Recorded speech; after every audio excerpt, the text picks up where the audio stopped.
సకల దేవతా స్వరూపుడు శ్రీ షిరిడి సాయినాథ్ మహారాజ్ గారి పాదారవిందాలకు శిరస్సు వంచి నమస్కరించుకుంటూ, గౌరీ యుక్త వయస్కురాలైంది. గుడి పూజారి బాబా సలహాతో ఆమెని వీరభద్రపుకిచ్చి వివాహం చేసి తన వద్దన్నటువంటి గుడి పొలం మీద హక్కులు ఆమెకు రాసిచ్చాడు. అప్పుడు భూమి ధర పెరిగింది. శివాలయాన్ని అభివృద్ధి చేయాలనే ఉద్దేశంతో గౌరీ ఆ భూమిని ₹1,00,000 అమ్మింది.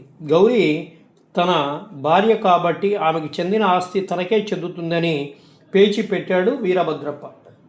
ఆ వివాదం పరిష్కారం కోసం బాబా దగ్గరికి వచ్చింది. బాబా వారి పూర్వ గురించి వివరించి, గౌరీ తన నగదుతో కొన్ని భూమిపై ఆమెకి సర్వహక్కులు ఉన్నాయని, గత జన్మలో మోసపోయినటువంటి వృద్ధురాలు ఈ జన్మలో చెనబసప్పుగా పుట్టిందని, భూమి తన అమ్మగా వచ్చినటువంటి డబ్బు మీద వచ్చేటువంటి వడ్డీతో సగం చెనబసప్పుకి ఇచ్చి మిగిలిన డబ్బుతో ఆలయాన్ని అభివృద్ధి చేయండి, ఆ డబ్బుతో వీరభద్రప్పకి 1 పైసా కూడా చెందదు అని చెప్పి తీర్పు ఇస్తారు బాబా.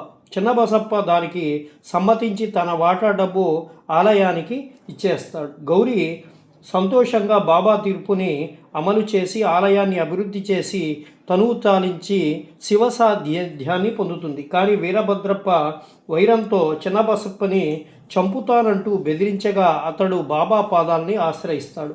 భయం లేదు, నేను నిన్ను రక్షిస్తాను అని అభయం ఇచ్చారు బాబా. ఆ తర్వాత వీరభద్రప్ప చెన్నబసప్ప ఒకరినొకరు ద్వేషించుకుంటేనే జీవితాలు చాలించాయి. వారి ద్వేష కర్మ ఫలితంగా ఈ జన్మలో వీరభద్రప్ప పాముగా, చెన్నబసప్ప కప్పగా జన్మించారు. బాబా ఈ వివరాలన్నీ చెప్పి, నేను మాట తప్పను శ్యామ, అందుకే చెన్నబసప్పను కాపాడాను. మీరు కర్మఫలం అని చెప్పి అనుభవించడాన్ని గురించి అడిగారు. కర్మలు ఆచరించవలసిన అవసరమే లేదు. నేను మీకోసం మళ్ళీ జన్మించాల్సి వస్తుంది.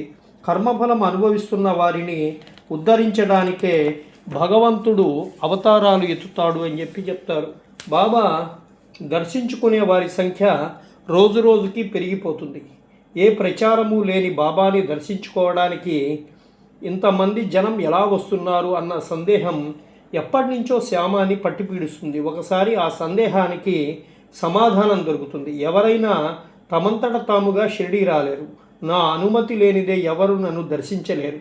నాకు ఎవరి ప్రచారము అవసరం లేదు. అలాగే నా వాళ్ళు ఏ మూల ఎంత దూరంలో ఉన్నా పిచ్చుక కాళ్లకు దారం కట్టి లాక్కున్నట్లు నా దగ్గరికి లాక్కుంటాను. ఎవరైనా షిరిడి వచ్చారంటే అది నా అనుగ్రహ ఫలితం మాత్రమే అని బాబా చెప్తాడు. బాబా మాటలకి నిదర్శనంగా పాండురంగ విఠలుడి భక్తుడు వ్యక్తి వచ్చి బాబాని దర్శించుకుంటాడు.